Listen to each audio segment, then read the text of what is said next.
कौन बनेगा राजा? ये कहानी है जोधपुर की। वहाँ के राजा थे नरेश प्रताप सिंह।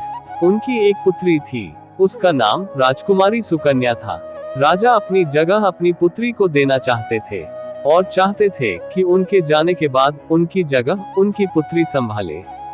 एक दिन राजा अपनी पुत्री से बोलते हैं, पुत्री, मैं चाहता हूँ कि एक राजा में जो खूबियाँ होनी चाहिए वो तुम सीख लो। धनुर्विद्या, युद्ध के लिए तो तुम प्रवीण हो, बस ये देखना है कि तुम अपनी प्रजा की समस्या का कैसे समाधान करोगी और प्रजा को कैसे संभालोगी। हाँ पिताजी, पर मुझे इसके लिए क्या करना होगा? देखो पुत्री, जब तक तुम प्रजा के बीच नहीं जाओगी तब तक तुम्हें ये नहीं पता चलेगा कि तुम्हारी प्रजा को क्या परेशानी है। मैं सोच रहा हूँ कि तुम 3-4 दिन प्रजा के बीच जाओ और देखो, समझो। उसके बाद सोचो कि तुम उनकी परेशानी का हल कैसे निकाल सकती हो। हाँ पिताजी, मैं आपकी आज्ञा का पालन करूँगी। पुत्री, मैं तुम्हारे साथ एक होनहार सिपाही को भेजता हूँ जिससे तुम्हें आसानी होगी गांव तक पहुँचने में। राजकुमारी सुकन्या और निर्मल नामक सिपाही दोनों गांव की ओर निकल जाते हैं। गांव में जाते हैं तो एक बूढ़ा आदमी रास्ते से जा रहा था। राजकुमारी सुकन्या उनसे पूछती है, बाबा, आप बहुत परेशान लग रहे हैं, आपको कोई परेशानी है क्या? अगर है तो आप मुझे बताइए। मैं नगर की राजकुमारी सुकन्या हूँ, आपकी परेशानी का हल ढूंढने का प्रयास करूँगी। ओ, तो आप राजकुमारी है। मेरा सादर प्रणाम आपको। आप महलों में रहने वाली हम गांव वालों की परेशानी क्या ही समझेंगी।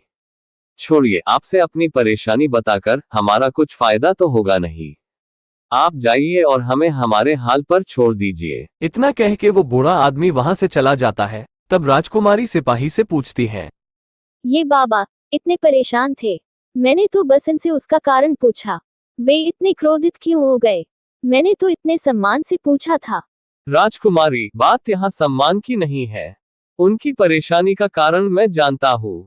वो बात ये है कि इस गांव में एक पंडित रहता है, हमारे दरबार का पुजारी है, पर वो यहाँ गांव में अपना हुक्म चलाता है। हर एक घर से कर वसूलता है, कर ना देने पे उनसे काम करवाता है। जात से तो वो पंडित है पर कर्म राक्षस वाले है। कोई इसके खिलाफ राजा तक शिकायत भी नहीं करने जाता। जो भी आवाज उठाता उसे ये पंडित मरवा देता है। कई बार मैंने कोशिश की इस पंडित का खुलासा करूं, पर ये कभी हो नहीं पाया। सबूत के नाम पर कोई सफाई देने को तैयार ही नहीं होता। इतना सुनने के बाद राजकुमारी और आगे चलती है तो उन्हें एक नदी दिखाई पड़ती है। नदी काफी गहरी लगती है तो राजकुमारी निर्मल से बोलती है, निर्मल, क्या यहाँ कोई नाव नहीं है जिससे उस पार जाया जा सके? लोग उस पार कैसे जाते होंगे? नहीं राजकुमारी, यहाँ कोई नाव नहीं है, और अगर है भी तो उसे चलाएगा कौन? किसके पास इतना समय है कि दिन रात नदी किनारे बैठकर नाव का आना जाना करे? यहाँ लोग नदी में उतर के नदी को पार करते हैं। एक बार तो नदी में जाने से 2 लोग की मौत हो गई। फिर राजकुमारी दुकानों की तरफ जाती है और एक जगह फल की दुकान थी। राजकुमारी वहां जाती है और फल के दाम पूछती है और दुकानदार उन्हें दाम बताता है। तब राजकुमारी सिपाही से बोलती है, निर्मल, यहाँ तो फल बहुत महंगे हैं, साधारण गांव वाले भला इस फल का मूल्य कैसे दे पाएंगे? राजकुमारी, अब क्या किया जा सकता है?